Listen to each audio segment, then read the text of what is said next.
A man accused of abducting and killing a woman in the 1980s has accepted a plea deal.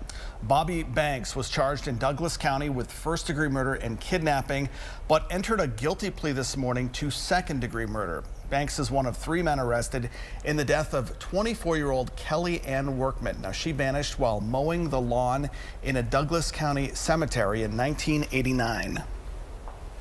Workman's body was found about a week later in Christian County.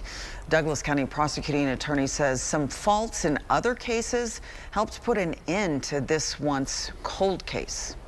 One of the unfortunate parts about rural Missouri law enforcement is a lot of times we don't do a good job of crossing boundary lines. So people committing crimes in one county, living in another, or straddling county lines while committing those crimes can make it very, very difficult. In this particular case, they were able to use some statutes that allowed us to cross those boundary lines and work together to be able to bring an end to it. And it took us 35 years, but we're finally there. Another man, Leonard Banks, pleaded guilty to voluntary manslaughter and is serving 15 years in prison in this case. Charges were dropped last month against Wiley Belt. Bobby Banks will be sentenced at a later date.